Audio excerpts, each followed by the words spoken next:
지금부터 2부 2세션 증권 부분 토론을 진행하도록 하겠습니다.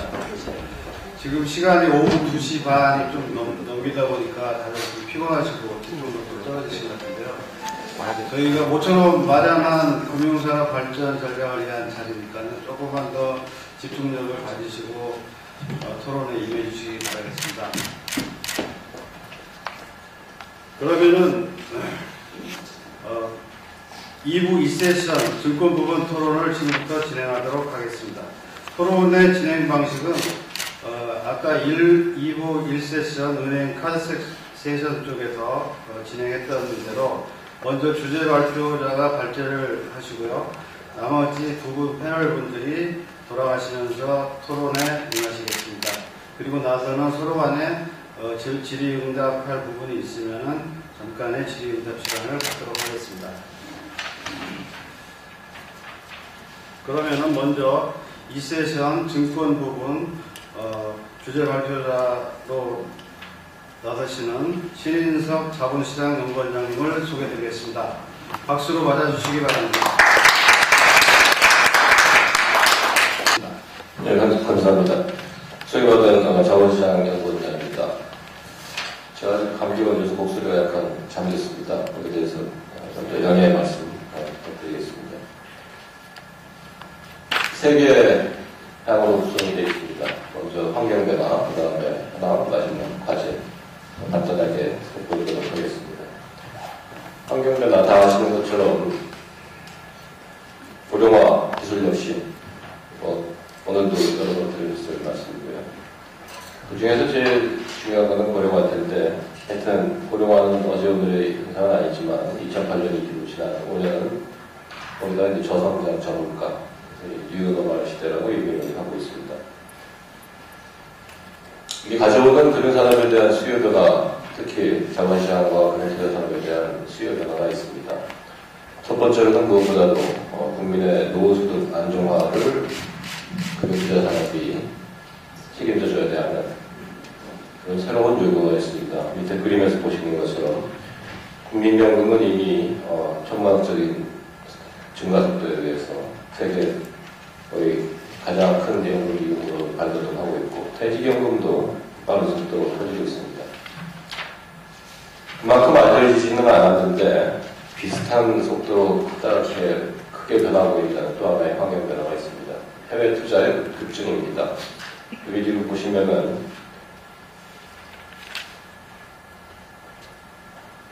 대외증권 투자 유출입 추이, 그리고 대외증권 투자 잔액 추이가 있습니다만은 이게 주식과 채권, 다시 말씀드리면 유가증권 투자만 지금 저희가 그림을 빼놓습니다. 이 밑으로 마이너스로 가 있다는 것은 우리나라에서 박동하는 유가증권의 투자가 급속도로 지난 5년간에 늘어나고 있다는 걸 보여드리고 있습니다. 지난 한 5년 사이에 100조가 200조로 됐습니다. 그 2배가 되는데 5년 같은 속도로 앞으로 계속 늘어날 것으로 생각이 됩니다. 기업 부분을 놓고 보면은 경제가 저희가 1인당 GDP가 지금 2만 비에 넘었고요. 그 다음에 저성장기에 들어갔다는 것은 기업 부분에서는 성숙기에 도달한 산업이 증가한다는 걸 말씀드리겠습니다. 성숙기에 도달한 산업이므로 그 해당 산업마다 한계 상태에 들어간 기업도 또 많아지고 있습니다. 한계 기업의 비중이 보시는 것처럼 꾸준히 지난 10년 동안에 증가하고 있고, 이 한계 기업들을 어떻게 그러면 다시 활성화시키느냐, 소위 말하는 기업 구조조정의 문제가 점점 더 커지고 있습니다. 기업 부분에서 또 한편으로는 성숙 단계에 도달한 산업이 많아진다고 하는 것은, 다시 말씀드리면 또 지속 성장을 도모하기 위해서는 새로운 성장 상황을 또 저희가 발굴해야 된다는 문제, 흔히 말해서 혁신금융, 창조금융의 문제가 있습니다. 그러니까 중소벤처 혁신기업으로 자금금융을 제공하는 모험자본 수요, 지속적으로 증가하고 있습니다. 마지막으로는 가계 부분입니다.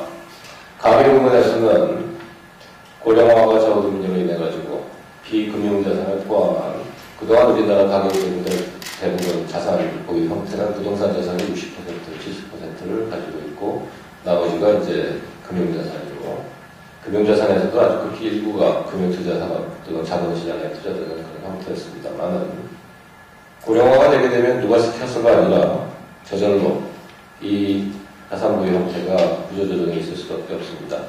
쉽게 말씀드리면은 나이가 들어서 고령화가 되어서 60대, 70대를 가면은 가지고 있는 자산을 갖다가 돈으로 바꿔야 되기 때문에 결국 점점 더 유통자산으로 나올 수밖에 없을 테고 부동산 자산이 점점 더 금융자산으로 와야 될 테고요. 이게 국민경제적인 수준에서 벌어질 일도 생각이 듭니다.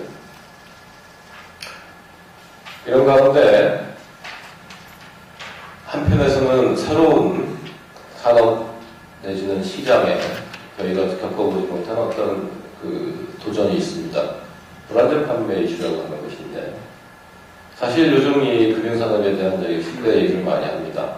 근데 사실 가만히 생각을 해보면 왜 갑자기 이렇게 신뢰 얘기가 많이 나올까? 물론 글로벌 금융위기도 이렇게 했었습니다만은 전 세계적인 고령화가 여기에 밑에 그 어떤 영향을 주고 있다고 생각이 듭니다.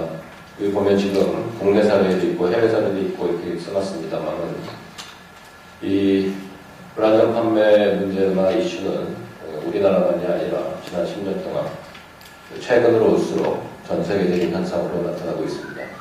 그 대부분이 사실은 보면은 고령화와 관련된 저축 그리고 고용 고객과 관련된 그런 사건들이 많아지고 있습니다. 쉽게 말씀을 드리면은 사람들이 점점 더 금융자산에 대한 투자를 늘릴 수밖에 없게 되고 왜냐하면 고령화에 대비하기 위해서 그러면서 그 상당수는 또 자본시장으로 들어올 수밖에 없고 왜냐하면 장기적인 투자를 해야 되다 보니까 그러다 보니까 아무래도 사고도 많이 나고 사건도 많이 난다 이렇게 볼 수가 있겠습니다. 이 환경변화를 위해서 종합을 하고 그 종합을 금융투자산업에 대한 이 수요 변화를 제가 종합을 해본다면은 이 5가지로 새로운 수요의 내용을 말씀드릴 수가 있겠습니다. 첫 번째로는 국민 노후소득의 자산관리다. 고령화가 가장 중요한 지금 트렌드이기 때문에 그 노후소득에 대해서 어떻게 우리가 자산관리를 할 수 있겠느냐. 그게 새로운 요구되는 기능이다. 이렇게 되겠습니다. 그 옆으로 가면은 국제화 신시장 개척자. 제가 두 번째 말씀드렸던 그 해외 투자가 급증하고 있는 상태. 여기에 어떻게 저희가 도움을 해야 되느냐 하는 문제가 되겠습니다. 그 다음에 다시 아래로 내려보면 국민경제 혁신 리더라고 말씀드렸습니다만 기업 부문에서 요구되는 수요. 구조조정과 혁신 새로운 성장 산업을 발굴하는 기능, 어떻게 부응해야 되느냐 하는 문제가 있고요. 이런 3가지 기능을 하는 와중에 동시에 투자자의 신뢰받는 동반자로서의 지위를 잃어버리면 안 되겠다 하는 게 되겠습니다. 이 4가지가 잘 이루어진다고 하면 마지막으로 종합적으로 고부가치 서비스 산업으로 되는 것은 결과적으로 달성할 수 있는 역할이 아닌가 생각이 듭니다. 현황을 잠시 살펴보면 이런 어떤 새로운 디맨드, 금융투자 산업에 대한 수요 변화로 연대는 구급 때 현황은 만족스럽지 못합니다. 증권산업의 수익성, 이쪽에 종사하시는 분들은 너무나 잘 알고 있는 것입니다만 수익성이 2011년, 13년 상당폭 하락했고 작년에는 13년에 거의 마이너스 상태에서 작년에는 많이 좀 회복이 됐습니다만 여전히 높다고 말할 수는 없는 상태고 올해 조금씩 좋다고 좋아지고는 있습니다만 기본적으로 지금 이렇게 나빠진 것과 최근에 한 1~4분기에는 좋아지고 있다고 하는 것이 다 결국은 저 옆에 그림을 보이는 주식 거래되고 매매 회전율 이거에 의해서 거의 움직이고 있습니다. 전통적인 중개업 위주의 영업 구조 계속되고 있다는 말씀입니다. 자산용업을 놓고 보면은 자산용업은 증권업보다는 수익성의 수준에서는 나온 편입니다만은 이 흐름을 보시면은 지금 오른쪽 그림에서 보시는 것처럼 자산용 산업 전체 평균 이익률이 글로벌 금융위기 이후에 대체로 좀 하락하는 추세를 보실 수가 있습니다. 가장 문제랄까요? 아니면 이 수익성 하락의 어떤 결정 요인은 주식형 펀드에서의 자금 이탈이 되겠습니다. 이 주식형 공모펀드가 선진국의 미국 같은 선진국에서는 자산운용 산업의 전체 수익성의 기반이 되고 최근에 이제 사모펀드가 그걸 다시 보완하는 시기인데 우리는 그 주식형 펀드가 조로하는 그런 현상을 지금 보이고 있습니다. 한 가지가 여기서 언급하고 넘어가고 싶은 것은 최근에 이제 나타나는 새로운 현상, ELS 시장 충실하게 이어 가운데 지난 한 5년, 뭐 짧게 말한다면 지난 한 2, 3년이라고 말해도 좋을 것 같고요. 지난 한 1년이라고 해도 좋을 것 같고요. 급속하게 성장을 하고 있습니다. ELS 시장은 우리나라 특유의 어떤 현상으로 볼 것 같고, 이거를 저희 연구원에서는 한국형 그림자 금융의 탄생이다 이렇게 말씀드리고 있는데, 또 새로운 추세입니다. 여기에 대해서 이제 어떻게 저희가 볼 것이냐 하는 게 이제 새로운 주목되는 현상입니다. 여기 제가 그림을 보여드리는 건 뭐냐면은 ELS가 지금 2월 말 현재로 해가지고 60조 정도 됩니다. 지금 사실 이게 이미 1, 20조 정도보다 더 커진 상태인데 국내 주식형 펀드를 이미 넘어선 거죠. 그러니까 흔히 저희가 자본시장으로 들어오는 리테일 자금, 일반인들의 저축 자금의 중개기구로서 주식형 펀드를 얘기해왔는데 이제 ELS가 그걸 대체했다 의미가 되겠습니다. 자, 그러면 과제를 이제 몇 가지 말씀드리겠습니다. 제가 노후소득 안정화가 제일 중요하다고 말씀을 드리기 때문에 관련해서 말씀을 드리겠습니다. 먼저 저는 가장 중요한 것은 이 연금제도 정비입니다. 우리나라가 지금 노후소득 안정화에 있어가지고 해야 될 일이 뭐냐. 요즘 뭐 연금 얘기가 많습니다. 공무원연금 개혁 얘기도 나오고 국민연금도 있고 한데 저는 1차적으로는 이 연금 사각지대를 해소하는 게 중요하다라고 이렇게 말씀을 드립니다. 사적연금제도 제도 정비가 많이 작년도 7월에 정부에서 TF를 만들어서 발표가 됐었는데 그게 사실 아주 이번 정부 들어서 발표된 정책 중에서 아주 중요하고 제대로 잘된 정책이었다고 생각을 합니다. 기본 방향이 일단 연금 사각지대 해소에 있었고요. 또 5인 이하 사업장까지 단계적으로 의거를 퇴직연금의 의무화가 있었고요. 그 다음에 이제 연금의 지배구조, 기금형 퇴직연금 제도에 도입이라는 것도 다시 얘기가 됐었고요. 그 다음에 이제 연금 수급금 강화를 위한 어떤 조치들이 있었습니다. 이 현재 지금 필요한 것은 뭐냐면은 이게 작년에 발표된 것이 아직 법제화가 완성되지가 않았습니다. 이 차질 없이 저는 이제 법제화되는 게 굉장히 중요하다는 생각을 하고 여전히 사각지대가 남아 있습니다. 그게 해소되는 것이 중요하다고 생각을 합니다.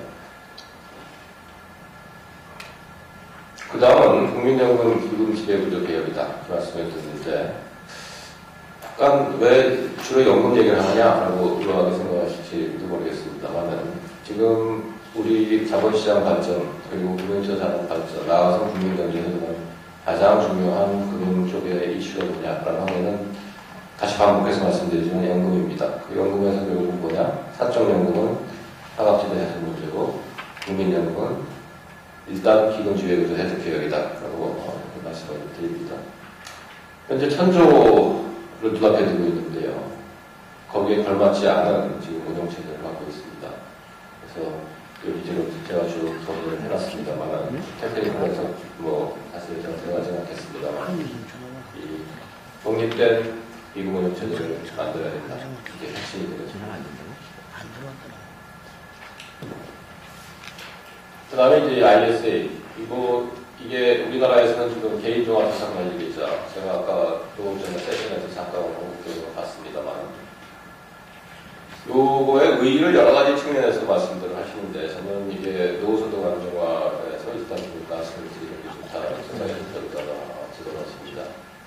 이 ISA 도입을 하는 데 있어서 가지고는 도입 목적, 정책 목적을 뭐로 설정하느냐에 따라서 그 내용의 설정은 달라질 수가 있습니다.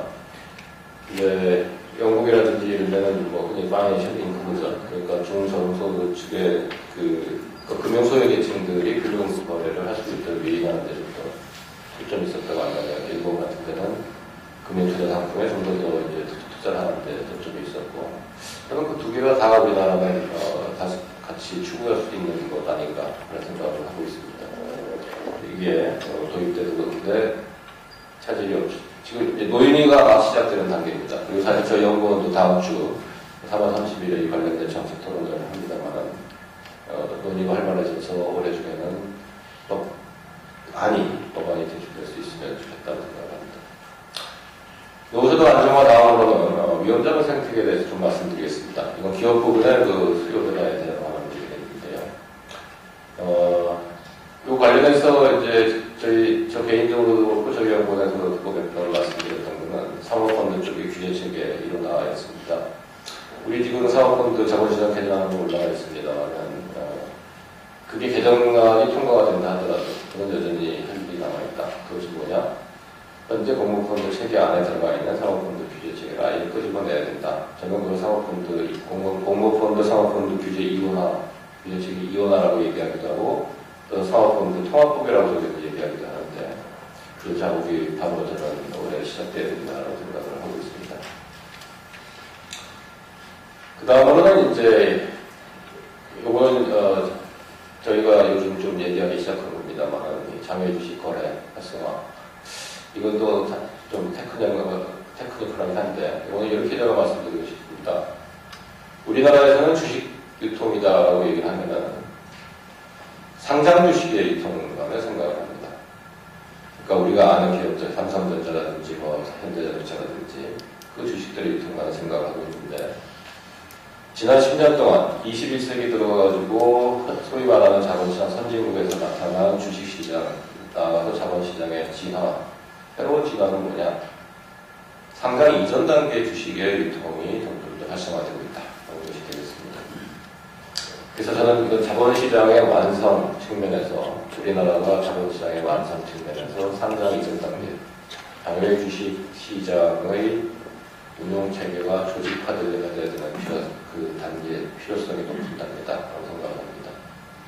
여기 지금 제가 여러 가지 써놨습니다만 좀 테크니컬한 거니까요. 길게 말씀드리지 않는데 결국 목적은 뭐냐?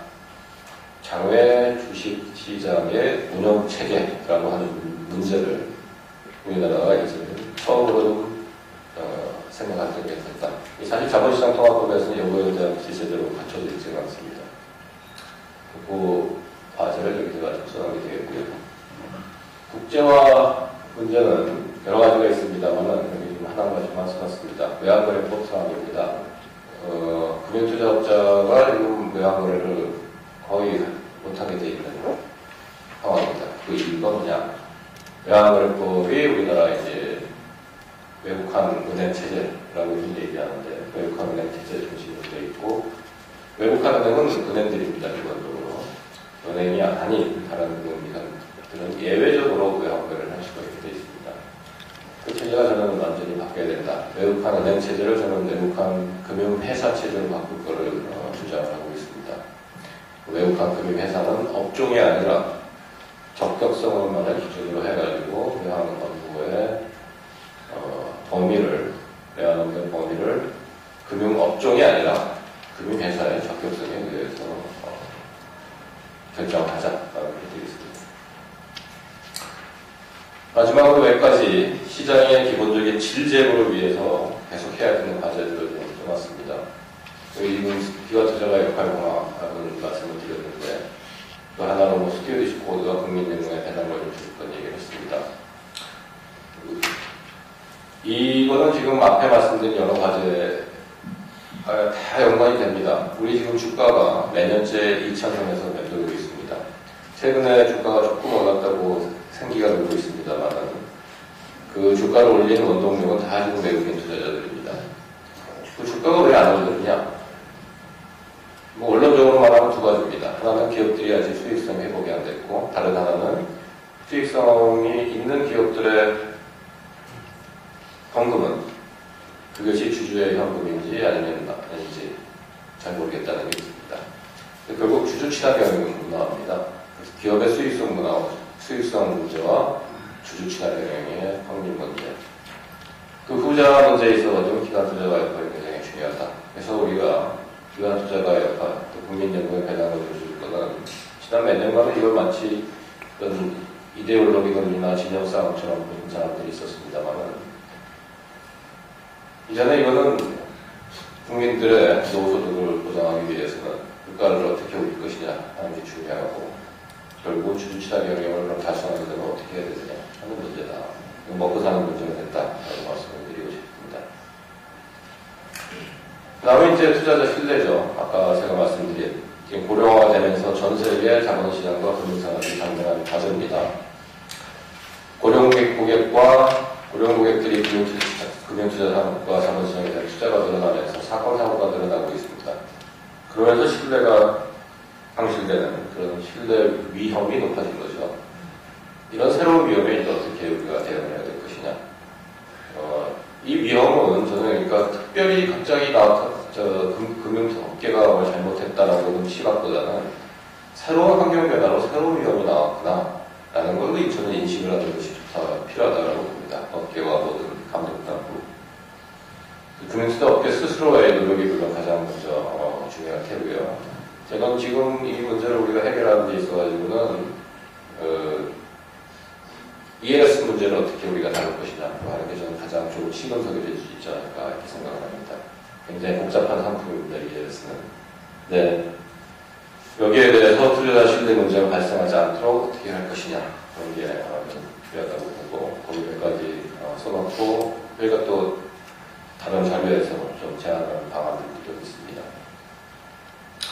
마지막으로 그냥 산업정책적인 거 하나만 말씀드리고 그냥 마무리 짓겠습니다. 이 진입정책 얘기인데요. 우리 증권업종 쪽에 대해서는 이런 얘기가 많이 있습니다. 대형화가 필요하다. 저도 동의하고 저도 자주 주장을 해왔습니다. 근데 이제 대형화를 달성하는 데 있어가지고 그러면 진입을 좀 제한해야 되는 거 아니냐 그런 또 생각을 할 수도 있습니다. 저는 근데 사실 그 두 개는 그렇게 진입을 제한해서 대형화를 달성하는 게 좀 좋은 방법이라고 생각하지는 않습니다. 그러니까 진입과 대출을 자유롭게 하면서 그 안에서 경쟁에 의해서 대형화가 되는 것이 진정한 대형화다라고 생각이 들고 그런 면에서는 현재 우리나라의 진입 대출 정책은 좀 더 유연해질 필요가 있다. 그리고 제도도 그에 맞춰서 좀 더 원활한 진입이 가능하도록 바뀔 필요가 있다라고 생각을 합니다. 네, 이상입니다. 먼저 자료에서 금융회사의 검사와 제재 관행 수신 방안 이렇게 썼는데 이거는 한번 보도자료를 발췌했기가 사실은 최근에 금융개혁 논의가 되면서 또 감독검사 방식의 수신도 구체화되고 있습니다. 그래서 당시 처음 발표했던 것들보다 지금 상당히 많이 진전된 얘기가 되고 있기 때문에 이 내용은 참고하시고 최근에 우리가 생각하고 있는 감독검사 방식의 수신 방안을 간단히 말씀드리려고 합니다. 저는 먼저 개혁에 관해서 조금 한번 말씀을 드려보겠습니다. 왜 금융개혁이 필요한 것이냐에 대해서 제가 이해하고 있는 범위에 대해서 접근해 보겠습니다. 이게 단순히 금융산업이 우리가 외국에 비해서 이렇게 충분히 성장이 안 된다, 부가가치 GDP 차지하는 부가가치 비중이 높지 않다, 이런 것들도 어떤 개혁의 필요성을 얘기하는 거겠지만 아주 손에 잡히는 걸로 한번 말씀드려 보겠습니다. 우리가 80년대 후반에 증권시장이, 자본시장이 대외 기반을 당시에 하게 됐습니다. 그래서 처음으로 외국인 투자를 갖다 국내에 유치 개방을 하게 되고 또 점점 우리도 해외에서 기체를 한다는 주식을 발행한다는 국제화를 처음 시도를 했습니다. 그래서 그 당시에 이제 정책 당국이나 저희도 이제 감독 당국 입장에서는 어떻게 국제화를 원활히 해서 우리나라 증권 산업도 국내 투자자들의 해외, 그러니까 외국 투자자들의 국내 투자의 어떤 과정에 여러 가지 중개라든지 브로커리지 또 여러 가지 또 국내 기업의 해외 증권 발행에 언더라이팅을 한다든지 인수업을 해서 이런 것도 다 꼽을 것 같습니다. 근데 사실 지금은 돌이켜 보면은 우리 지금 증권 산업이 직면하는 가장 큰 위기 중에 하나가 이렇게 지금 여러 가지 수익률에 어려움을 겪고 영업산업에 어려움을 겪는 것이 이 세계는 점점 개방화되고 있는데 점점 우리 증권산업은 로컬라이즈되어 있습니다. 그러니까 무슨 얘기냐면은 외국 투자자들이 국내 시장에 들어오는 증권 투자에 우리나라 증권사들이 차지하는 시장들이 거의 없습니다. 거의 다 외국계 증권사를 통해서 들어오고 있고요. 거꾸로 국내의 연기금이나 기관 투자자들이 해외 증권을 투자를 할 때 국내 증권사를 이용하고 있는 게 아니라 해외 IB를 이용하고 있습니다. 또 국내 기업이 해외에서 증권을 발행한다고 할 경우에도 마찬가지로 국내 기업을 이용하는 건 아니에요. 오직 국내 투자자가 국내 시장에 국내 기업에 투자하고 국내 기업이 국내에서 자금 조달하려고 할 때 국내 증권사를 존재하고 있는 시점입니다. 그러니까 그걸 뭘 말하냐? 시장은 점점 개방화되고 있는데 우리 증권 산업은 그만큼 로컬라이즈 되어 있다. 그만큼 시대 변화에 전혀 대응하지 못하고 대응하지 못했다는 얘기가 됩니다. 지금 발제자께서 국내 자금 유출이 편한 보시면 해외 투자가 우리나라 내국인의 해외 투자가 계속 늘고 있습니다. 부적적으로 늘고 있는데 그러면 이것이 예상이 안 됐던 것인가 하는 예상이 됐습니다. 10여 년 전 이전부터도 어차피 국민연금이나 축적 수단이라든지 축적 증가 속도라든지 이런 것을 따져보면은 분명히 늘어났음에도 불구하고 과연 우리나라 자산운용업자가 과연 그런 내국인의 해외 증권 투자, 내국인의 해외 투자야 포트폴리오 투자와 관련돼서 국내 증권에서나 국내 자산운용에서나 얼마나 준비가 되어 왔는가. 지금 점점 그런 것들이 이제 소위 말하면 미리 앞서서 대응하는 것들을 전혀 못해 오면서 좀 다 단기적인 어떤 성과주의 이런 거에 머물고 있어가지고 이런 지금 대외 환경 변화에 전혀 대응하지 못했다라는 이것이 어쩌면 우리가 개혁을 해야 되는 어떤 의미를 설명하는 것이 아니겠는가 생각이 좀 듭니다. 그런데 저희가 이제 최근에 위원장 금융위원회하고 금융감독원하고 얘기하면서 이제 혼연일체 얘기가 좀 나오면서 또 금융감독이 어떤 금융정책의 수단으로 쓰이는 것에 대해서 우려하시는 목소리가 많은 걸로 알고 있습니다.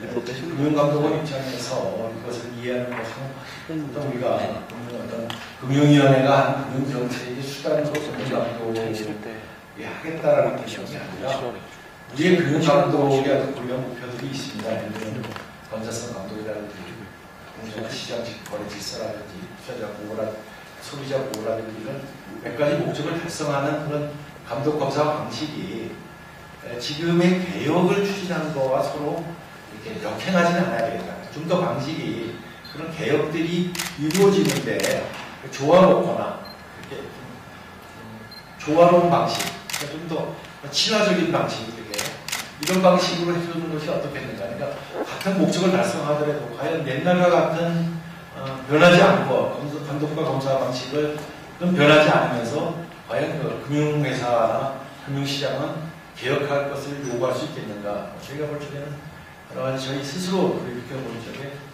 저희의 감독 방식이나 검사 방식에도 변화가 필요하다는 걸 느꼈기 때문에 이번에 좀 금융위원회와 금감독원 같이 변화를 아마 추진하는 시도를 하고 있는 것이 아닌가 보입니다. 그래서 현재 지금 얘기되고 있는 몇 가지만 좀 말씀드리면은 예를 들면 이런 것들입니다.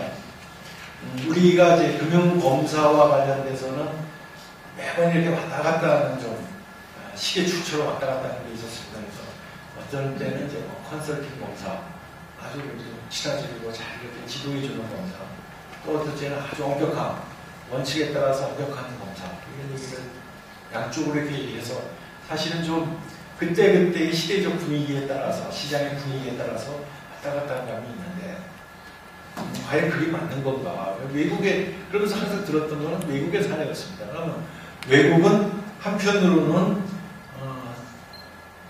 시장 친화적이기도 하고, 그러니까 컨설팅 중심적이기도 하고, 또 어떤 때는 아주 엄격하게 법을 적용하고 심판자로서의 어떤 역할을 충분히 하는 이런 이 두 가지 기능이 같이 됐는데, 그럼 우리는 외국에 다 두 번 다 외국에 살렸는데 한 무엇이 문제였던가 한번 살펴볼 기회가 됐습니다.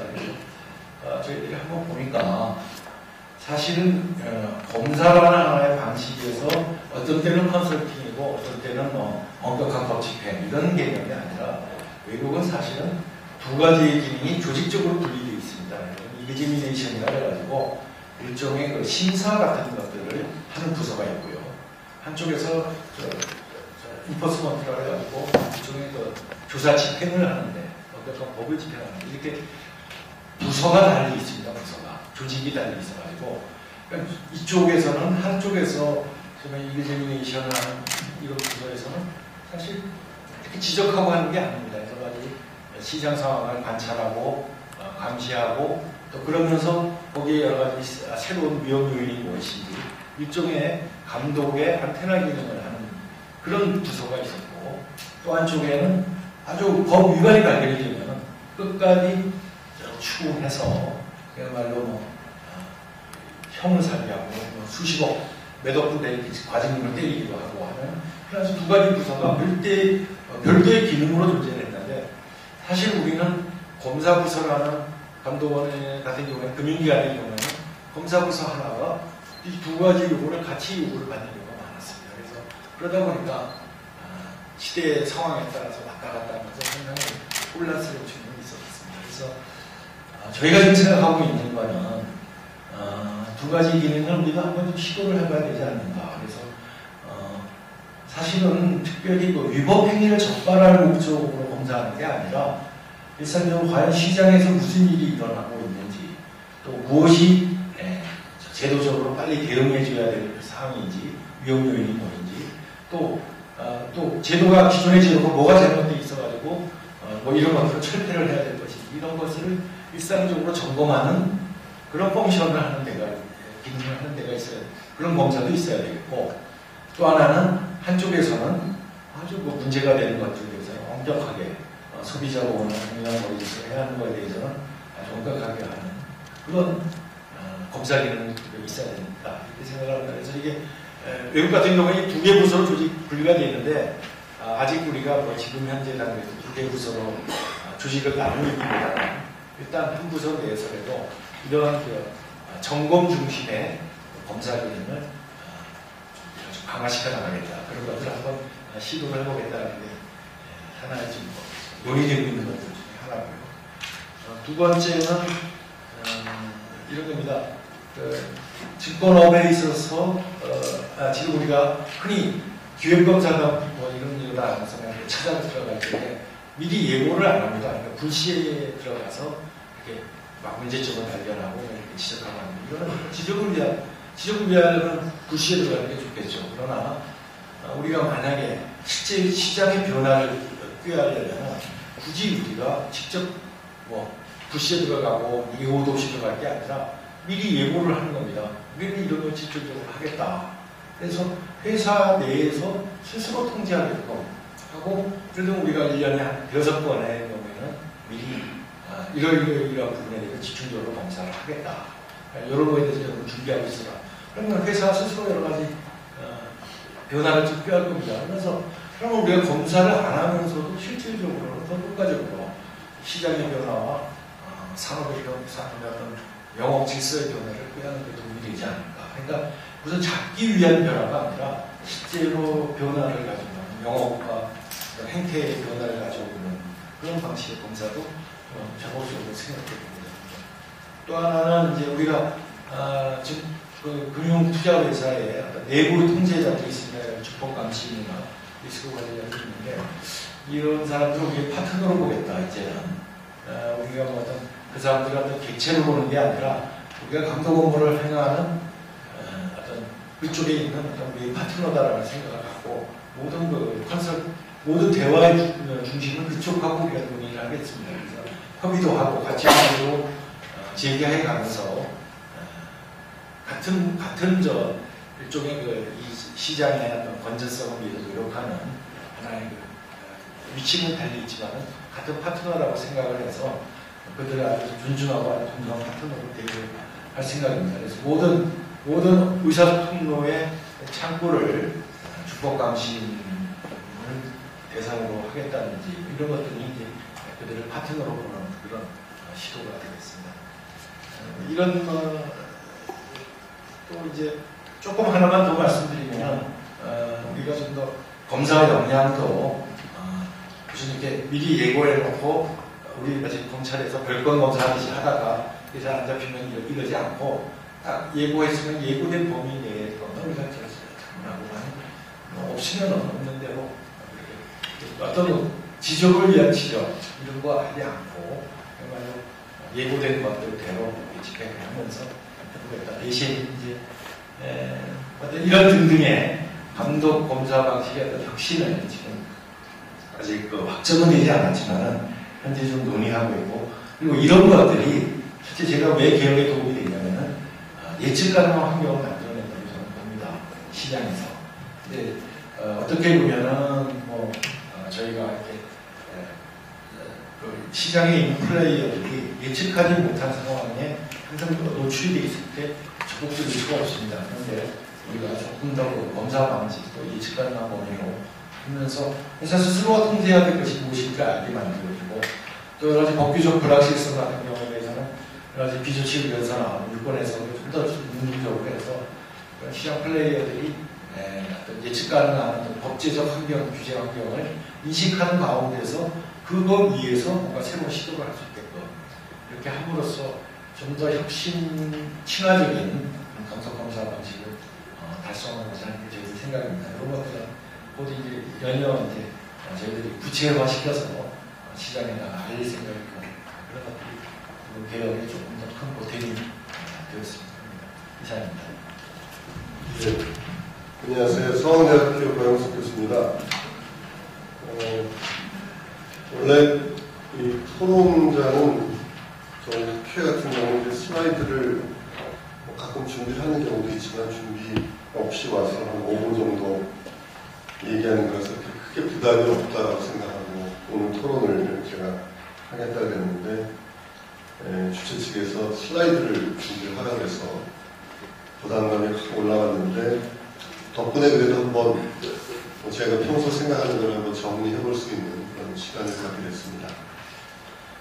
신인성 원장님께서 고령화라는 그런 큰 메가 트렌드 하에서 자본시장의 수요자들, 우리 국민들이 필요한 그런 미래를 대비하는 역할을 자본시장이 해주기 위해서 필요한 것들이 무엇이냐를 잘 정리해서 발표를 해주셨기 때문에 그 발표 내용과 관련해서 제가 좀 더 깊이 들어가서 뭐 다른 각도에서 이슈들을 말씀드릴 필요는 없을 것 같고요. 그래서 무슨 얘기를 하는 게 좋을까라고 한번 생각을 해보다가 우리가 항상 금융의 이슈, 자본시장의 이슈를 얘기할 때는 항상 금융이라는 좀 마이크로한 관점에서 많이들 얘기를 합니다. 그 현대 학문의 어떤 구분이라든가 이런 발전이라는 게 굉장히 세분화되어 있고 그 세분화된 학문 분야에서 그 학문의 어떤 논리나 관점에서 이슈들을 들여다보는 게 우리가 익숙해 있기 때문에 금융이라는 관점에서 그리고 자본시장이라는 관점에서 어떻게 하면 우리가 산업을 키우고 또 우리 경제 전체의 파이를 키우고 좀 더 나은 미래를 만들어내는데 금융이 도움이 될 수 있을 것이냐 이런 얘기들을 제 개인적인 경험을 보면 최근 10여 년, 20년 가까이 그런 이슈들을 오랫동안 논의를 해왔던 걸로 생각을 합니다.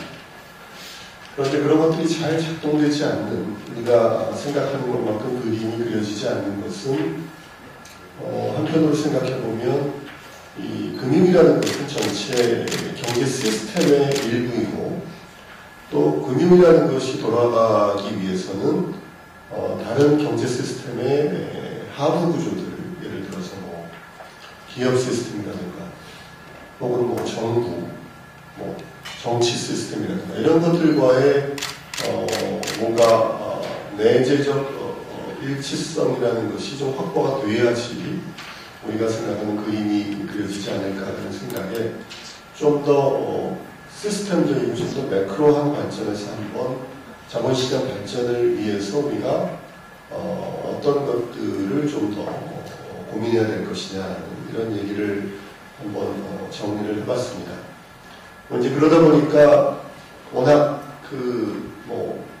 우리 경제 혹은 우리 사회 시스템이라는 것에 대한 문제점들을 경영학에서도 금융이나 재무를 공부한 제가 모든 것들을 다 답할 수 있는 위치가 아니기 때문에 제가 여기서 뭔가 최적의 솔루션 혹은 대안을 제시할 수 있는 수준까지는 제가 말씀드리기 힘들겠지만 그래도 함께 좀 그런 관점에서 많은 사람들이 고민을 하기 시작을 해본다면 지금까지의 논의보다는 좀 더 확대된 그런 시야를 가지고 문제 해결을 할 수 있지 않나 하는 생각을 하게 됐습니다.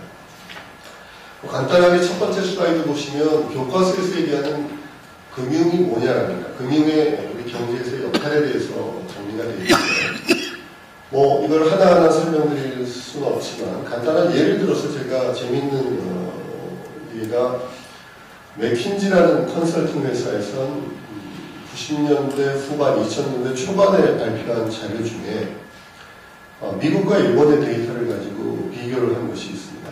뭐냐면 같은 기간 동안에 일본의 노동자들이 미국의 노동자들보다 1년에 일하는 시간이 엄청나게 길다라는 그런 노동시간의 차이가 있는데, 근데 같은 기간 동안에 경제 성장이 미국이 일본보다 훨씬 높았는데, 그러면 이 일은 열심히 했는데 왜 경제가 커지지 않았느냐는 것을, 결국 미국의 노동자들은 일본의 노동자들보다 열심히 일을 하지 않았지만 미국의 돈이 일본의 돈보다 훨씬 더 효율성 있는 수익성이 높은 쪽으로 돈이 열심히 찾아다녔다. 다시 말해서 금융이 제 역할을 해줬기 때문에 경제가 성장률이 더 높았다. 뭐 이런 얘기를 하고 있습니다. 그래서 금융의 역할, 그러면 결국은 좀 더 수익성이 좋고 같은 수익성이면 좀 더 안전한 쪽으로 자원이 배분될 수 있는 그런 자원 배분의 역할을 통해서 우리가 파이를 키우는 게 금융의 역할이다라고 할 수 있을 것 같습니다. 그리고 이제 그 다음 슬라이드는 이게 제가 만든 게 아니고 지금 제 그 PPT 파일들을 보다 보니까 하나 좋은 예시가 될 수 있는 슬라이드가 있어서 하나 제가 여기 가져왔는데, 이 금융을 발전시키기 위해서 우리가 뭘 해야 되냐라는 논의를 할 때 항상 우리가 금융 시스템 혹은 금융 시장, 그 다음에 금융회사, 그 다음에 금융의 하부 구조로 감독, 어떤 인프라, 이런 얘기들을 많이들 합니다. 그래서 거기서 어떤 요건들이 우리 발목을 잡고 있고, 우리가 금융을 발전시키기 위해서는 어떤 과제들이 있다, 이런 얘기들을 오랫동안 얘기를 해왔습니다. 그런데 아까 제가 모두에서 말씀드린 대로 이러한 어떤 분석과 그 다음에 솔루션이 제대로 현실에 뿌리내지 못하는 것은 결국은 이렇게 마이크로한 금융의 시각에서의 어떤 문제점들에 대한 해결책이 결국 시스템 전체적으로 볼 때는 다른 시스템과의 충돌을 통해서 제대로 우리가 기대하는 만큼 효과를 보이지 못하지 않는다는 그런 생각을 하게 됐습니다. 그래서 결국 금융의 자금에 대한 최종 수요자는 물론 요즘 가계 부분에서도 금융에 대한 수요에 가계부채라든가 이런 것들이 부동산 투자를 위한 대출이라든가 이런 것들이 가계 부분에서도 자금에 대한 수요자로서 작동하겠지만, 기본적으로는 기업이 자금의 최종 수요자라고 할 수 있겠고요. 그리고 가계 부분이 자금에 대한 공급자라고 할 수 있습니다. 그래서 우리가 일반적으로 금융시장을 얘기를 할 때는 지금 보시는 그림에서 오른쪽에 있는 기업과 그 다음에 금융회사를 통한, 그 다음에 금융시장을 통한 자금 공급자 간의 거래를 초점을 둬서 얘기를 하고 있는데, 실제로 이 기업이 그걸 둘러싸고 있는 상품시장이라든가 서비스 시장, 혹은 노동시장, 그 다음에 이 기업을 규제하는 금융규제뿐만 아니라 기업을 관리 감독하는 정부의 여러 가지 법과 제도, 이런 것들이 결국은 경제 시스템의 하부 구조라고 할 수 있을 것 같습니다. 그래서 여기서 여러 가지 새로운 제도들이나 새로운 선진국들의 여러 가지 벤치마킹을 통한 것들이 금융시장에서 도입이 된다 하더라도 이런 것들이 다른 시스템과 충돌을 일으킬 경우에는 기대하지 못하는 효과가 날 수밖에 없지 않느냐라는 생각을 하게 됐고요. 그 다음 슬라이드는 제가 스킵을 하고, 그래서 이 기업을 둘러싸고 있는 그런 제도가 어떤 제도들이 있느냐라는 얘기를 윌리엄슨이라는 교수가 잘 정리하는 게 있어서 제가 좀 소개를 할까 합니다. 기업을 둘러싸고 있는 제도를 크게 4가지 레이어를 가지고 구분을 했는데, 첫 번째가 소위 문화화라는 컬처가 기업을 둘러싸고 있는 제도다라는 얘기를 하고 있습니다. 앞에 첫 번째 섹션에서 이병인 부원장님께서 삼성전자가 돈을 벌면 기본적으로 국민들이 좋아하는데, 은행이 돈을 벌면 국민들이 은행에 대해서 상당히 나쁜 감정을 갖는다는, 결국 우리가 갖고 있는 문화라고 할 수 있는 거고요. 그 다음에 레이어에서는 정부와 그 다음에 정부가 만들어 놓은 법과 규제 이런 것들이 두 번째 레이어가 되겠고, 그 다음에 세 번째 레이어는 결국은 기업을 둘러싸고 있는 다양한 계약 관계들, 주식회사라는 걸 만들어서 은행으로부터 차입을 하고 주주로부터 투자를 받아서 그 다음에 고용을 해서 물건을 만들어서 시장에 팔아내는 이런 다양한 액티비티들을 여러 계약을 통해서 기업들이 규제를 받고 제약을 받고 있고요. 그다음에 마지막에는 시장을 통한 리소스 배분과 그다음에 그런 것들에 대한 투입 이런 것들이 이제 결국은 아까 좀 전에 말씀드린 그 그림에서의 그 요소 시장과 상품 시장이라고 할 수 있을 것 같습니다. 그래서 결국은 다양한 우리가 생각하고 있는 자본시장과 금융시장에서 여러 가지 제도가 이러한 소위 하부 구조화에서의 여러 가지 문화나 혹은 법 혹은 규제 이런 것들과 충돌을 일으킬 때 어떤 효과가 반감된다는 것을 생각할 수 있겠고요. 그 다음에 그리고 우리가 많이들 얘기하는 금융시장에서 적용하는 고위험 고수익, 저위험 저수익의 그런 투자 포트폴리오를 우리가 교과서에서는 이렇게 리스크 리턴의 프로파일이라고 얘기를 하고 있고요. 그 다음에 이제 자본시장의 영역이라고 한다면 이 그림에서 왼쪽보다는 오른쪽에 하이 리턴의 프로덕트를 만들어내고 그것을 시장에서 소화시키는 게 자본시장의 역할이라고 할 수 있을 것 같습니다. 근데 여기서 우리가 그 자본시장이 그러면 성장하고 발전하지 못하는 이유가 뭐냐라는 얘기를 할 때 저는 한번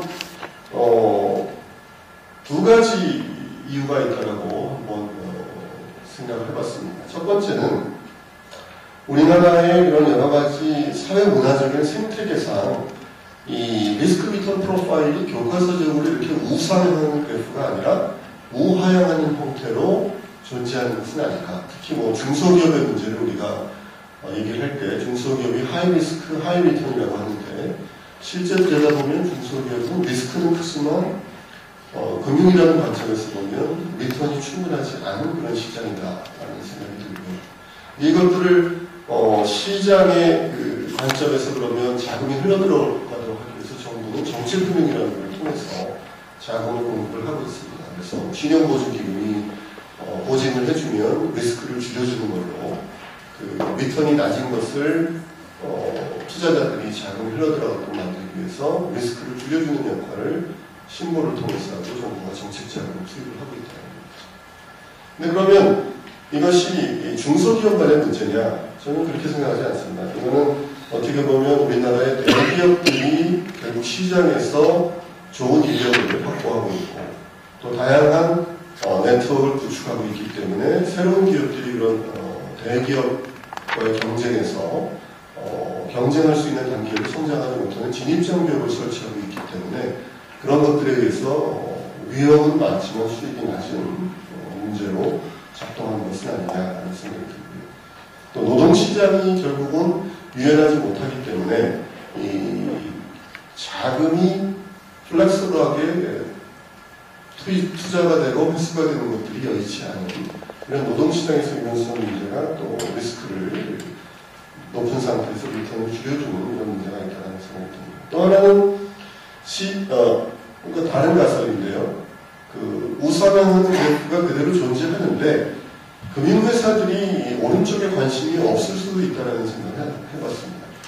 그것이 정부의 금융정책당국의 혹은 감독원의 규제 때문이다라고들 많이 얘기를 하고 있지만 과연 규제가 없어지면 그러면 오른쪽으로 우리나라 금융회사들이 옮겨갈 것이냐라는 또 고민이 하나 생겨날 수 있겠고요. 그 다음에 금융정책당국이 규제 이외에 과도한 금융회사의 보호를 하고 있는 것이 문제가 아니겠느냐. 예를 들어서 증권회사 하나가 망하면 그것이 금융정책이 실패했다라고 생각하는 그러한 접근 방식이 결국은 금융정책 당국으로 하여금 금융회사에게, 금융투자회사에게 보호막을 설치해주는 뭐 진입장벽을 만들어줄 수도 있고 하는 그런 구조가 아니겠느냐. 또 금융투자회사의 노조가 강력해서 금융투자회사가 하이리스크 하이리턴의 프로젝트를 할 경우에 거기에 사용하는 충분한 보상을 구성원들에게 해주지 못하는 이런 금융회사의 노조의 문제도 있을 것 같고요. 그러면 금융투자회사가 금융지주회사의 자회사 혹은 산업자본의 계열사라는 형태로 존재하면서 금융지주회사의 자회사인 경우에는 은행 관점의 금융시장을 바라보는 시각에 의한 것들이 금융투자회사로 하여금 리스크 테이킹을 못하게 한다. 또 산업자본적 시각에서 뭐 예를 들어서 많이들 얘기하는 뭐 삼성증권이 삼성전자가 라는 그런 경영의 그런 어떤 컬처에 의해서 경영이 되기 때문에 과도한 어느 정도의 리스크 테이킹을 하지 못하는 그런 매니지먼트. 그리고 기업 집단 체제에서 사실은 많은 기업들이 생겨나고 구조조정이 빈번하게 이루어져야지 이런 것들에 대한 매각이라든가 이런 것들이 자본시장에서 이루어지는데 대기업의 여러 가지 계열사라는 형태로 구조조정이 적시에 이루어지지 못하는 것이 시장의 규모를 규정하는 부분들도 있고요. 또 공공부문에서 예를 들어서 K리그라든가 이런 공적인 금융회사가 구조조정에 대한 역할을 담당하면서 자회사들을 시장에 내놓지 않고 있는 이런 것들도 역시 IB 시장을 활성화하는데 저희 의미 될 것 같습니다. 그래서 제가 이런 문제 생각을 하면서 제 나름대로 한 가지 대안으로서 우리나라 금융투자회사들이 그러면 이러한 여러 가지 제약 조건 하에서 어떤 방향에서 역할을 하는 것이 의미가 있겠느냐는 것을 한번 생각을 해봤는데요.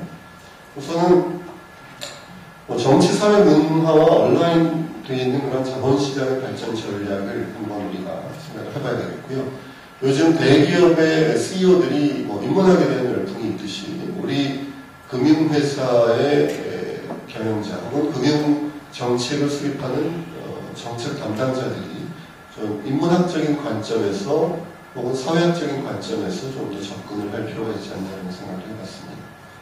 그리고 이 금융이라는 시스템을 개혁하기 위해서는 노동시장을 좀 더 유연화하고 그 과정에서 또 탈락되는 그런 사람들에 대한 사회 안전망을 또 정부가 좀 더 강화하고 하는 것들도 필요하지 않겠느냐는 생각을 하고요. 그 다음에 결국 우리나라에서 가장 큰 문제 중에 하나는 고용의 문제가 아닌가라는 생각을 합니다. 그래서 이 고용의 문제를 자본시장이 해결할 수 있는 요즘 신문에 금융시장이 고용의 문제를 해결해야 된다는 그런 얘기들이 나오고 있습니다만은 1차원적으로 금융회사가 고용을 많이 하라는 얘기가 아니라 환경 문제를 우리가 탄소 배출권과 같은 제도를 통해서 해결하듯이 금융시장에서 뭔가 새로운 아이디어를 통해서 기업으로 하여금 고용이라는 것도 기업이 부담해야 되는 하나의 단순한 CSR 활동에 그치지 않는 조금 더 높은 차원의 기업의 역할로 고용이라는 문제를 좀 올려서 생각을 해보고 그런 것들이 시장 메커니즘에 의해서 작동될 수 있는 그런 제도를 우리 자본시장이 좀 한번 고민해볼 필요가 있다는 생각이 들고요. 또 금융시장은 개방이 됐습니다만 많은 글로벌 금융회사들이 걸맞게 우리나라에 들어와서 활동하는 쪽으로 바뀌어야 될 것 같습니다. 최근에 어떤 분이 우리나라의 귀농해서 젊은 사람들이 농촌에서 1년에 한 1억 5천씩 벌 수 있는 그런 많은 새로운 방법의 농업을 하는 귀농 인구들이 많이 늘었다고 합니다. 이게 결국은 농산물 시장을 개방하면서 생겨난 그런 효과라고 볼 수 있을 것 같습니다. 그래서 우리 금융시장도 지금보다 훨씬 더 큰 폭으로 개방을 해서 글로벌 금융회사들이 우리나라에 들어와서 많은 활동을 하면서 국내 금융회사들이 경쟁 환경에서 새로운 사업을 찾아나갈 수 있는 그런 쪽으로 바꿔나가는 게 필요하지 않겠느냐라는 생각을 해봤습니다. 두서없이 여러 가지 제가 말씀을 드린 것 같습니다. 이상입니다. 네, 감사합니다. 네, 감사합니다. 네, 감사합니다. 뭐 여러 가지 중요한 말씀 많이 해주셨고요. 특히 우리 금융이 그 효율이 높은 곳으로 자금이 흘러갈 수 있도록 제대로 역할을 해야만이 그게 곧 금융선진화, 자본시장 발전을 위한 길이라는 점이 특히 인상 깊었습니다. 그러면은 이제 주제 발표와 그 토론 의견이 1차 토론 의견이 있는데요. 그러면 그 발표자님과 두 분 패널들 간에 서로 뭐 질의하실 거나 아니면은 뭐 체크하셔야 될 부분이 있으면은 간략히 말씀을 해주시죠. 원장님 뭐 두 분 패널 그 토론 내용에 대해서 덧붙이실 말씀 있으면 한 말씀 해주시죠.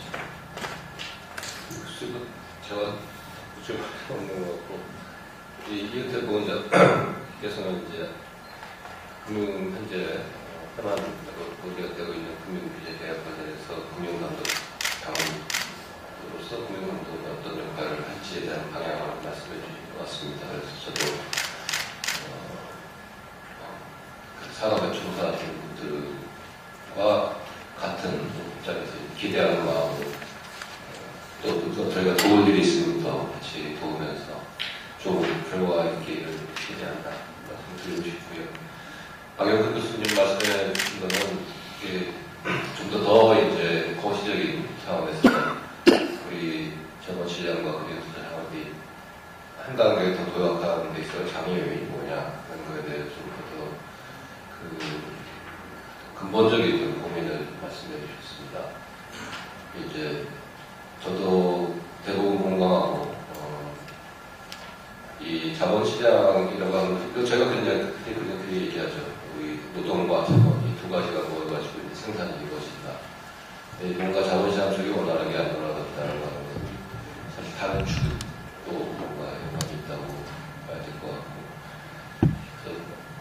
아주 공감할 수 있는 그 다음에 또 이 비금융 전문가들도 금융시장이 돌아가지 않는 뭔가가 이제 부족한 점이 있다면 거기에 대해서 다들 뭔가 어떤 책임을 지는 기여할 수 있는 바가 있다는 것을 상기시켜 주시나 좋은 감명이 아니었습니다. 네, 말씀 감사합니다. 우리 이은태 부원장님도 한 말씀 해주시겠어요? 특별한 말씀은 없는데 저는 한 말씀만 조금 더 드리려면 제가 아까 조금 박 교수님께서 말씀하신 것처럼 좀 현실에서 공감하는 측면이 있습니다. 무슨 얘기냐면 자본시장이 상당히 커온다 뭐 이렇게 얘기를 하는데 최근 들어와서 이렇게 보면 그 유통시장은 계속 커지고 있는데 자본시장을 통한 자본조달, 기업의 자본조달이 거의 늘지 않고 있습니다. 그 원인을 한번 좀 살펴봤더니 기업이 자본시장에서 자본 조달을 하려는 데가 많지 않습니다. 그러려면은 그 기업이 이렇게 중소기업에서 이제 대기업으로 커가는 그런 사례들이 좀 많이 나타나야 투자도 하려고 그러고 자본시장에 이렇게 하려고 하는데 우리 기업 생태계가 전반적으로 이렇게 크게 이렇게 중소기업에서 중견기업 되는 대기업 되는 이런 순환 구조, 어떤 성장 구조가 차단되는지, 근데 미국 같은 경우에는 그렇지 않거든요. 그래서 자본시장이 과연 하려면은 기업의 생태계에도 사실은 변화가 와야 되는 거 아니냐. 그러니까 투자를 하면은 이 기업의 중소기업에 코스닥 기업에 투자를 하면은 나중에 5년 후, 10년 후에 정말 뭐 100배, 200배 이렇게 수익이 돌아올 수 있게 돼야 사실 투자가 되는데, 그리고 제가 와서 중소기업들 이렇게 상장하는 거 보면은 사실적으로 우려되는 부분은 뭐냐면 대부분이 성장하기 위해서 상장하는 게 아니라 현금화하기 위해서 상장하는 것 같습니다. 그래서 이거 문제가 자본시장의 문제를 자본시장에서만 풀 수 있는 건 아니겠다. 이거는 기업 생태계에 좀 변화가 와야 되지 않는가. 또 그런 변화에 또 우리가 자본시장에 또 기여할 수 있어야 되겠다고 이런 생각을 좀 합니다. 네, 감사합니다. 우리 그 박 교수님도 마지막으로 한 말씀. 네, 저는 좋은 말씀 듣고 말씀드렸기 때문에 추가할 수 없습니다. 네, 감사합니다. 시간이 많이 지났는데요. 그 플로우에서 질문 계신 분 딱 한 분만 질문 받도록 하겠습니다. 네, 말씀하시죠. 말씀하시죠. 네, 혹시 마이크 있으면은 준비해 주시죠.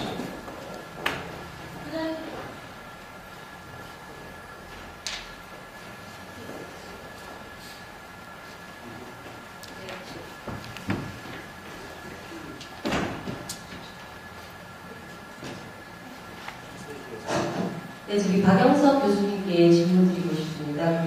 강의하신 내용 중에서 자본시장 선진화 전략 안에 정치 사회 문화와 온라인된 자본시장 발전 전략에 있어서 인문 사회과학적 접근이 필요하다라는 명제를 던지셨는데요. 삼성전자와 금융사의 수익 구조에 대해서 국민들이 생각하는 의식이 좀 다르다는 걸 예로 들어주셨는데 여기에 좀 더 확장된 예라던가 어떤 그런 실행 방안들이 있는지 말씀 좀 듣고 싶습니다. 뭐 이렇게 심각하게 그 줄을 쓴 건 아니었는데요. 제가 아까 말씀드린 대로 뭐 이 경영학자의 그 시각이 그렇게 뭐 넓지가 않기 때문에 제가 여기서 얘기하는 뭐 인문학적인 접근이 필요하다는 얘기는 기본적으로 경제적인 그런 어떤 그 이론이나 분석의 시각에서만 우리가 접근하는 데 익숙해 있는데 결국은 세상이 돌아가는 것은 그러한 경제적인 논리만 의해서 돌아가는 것이 아니고 결국 구성원들이 이렇게 어울려서 뭔가 서로 나누고 힘을 합하고 또 갈등을 조정하고 하는 이런 것들이 필요한데 결국 시장에서 시장 논리로만 접근을 하다 보니 그런 것들에 대한 뭔가 이해가 없이 새로운 제도들만 우리가 끊임없이 만들어냈는데 그것이 소위 영미문화의 그러한 그 제도하에서는 잘 작동하지만 한국적 상황에서는 제도가 별로 효과가 없는 이런 것들이 결국 그러한 고민 없이 그냥 제도 도입만 하는 것이기 때문에 좀 더 우리 풍토에 맞는 뭔가 새로운 제도와 상품을 우리 자본시장의 종사자들이 고민을 해야 되는데 결국은 그러려면 뭐 인간에 대한 그다음 사회에 대한 이해가 없이 그냥 경제적인 관점에서 글로벌 시장의 벤치마킹을 통해서는 그런 새로운 것들이 만들어지지 않을 거다라는 이런 취지의 말씀이었습니다. 잘 알겠습니다. 네, 감사합니다. 그리고 또 다른 분 질문 있으시면 질문 있으신 분 계십니까? 없으십니까? 다행입니다. 서금에 관련된 질문이 나올 거라고 했는데 역시 안 나왔습니다. 다행입니다. 우리 박 교수님은 서금회하고는 관련이 없으신가요? 네, 아무튼 오늘 여러 가지로 세 분 다 말씀 감사하고요. 시간이 한 10여 분 지체됐는데 그럼 이것으로 제2세션 증권 세션 그 주제 발표와 토론을 모두 마치도록 하겠습니다.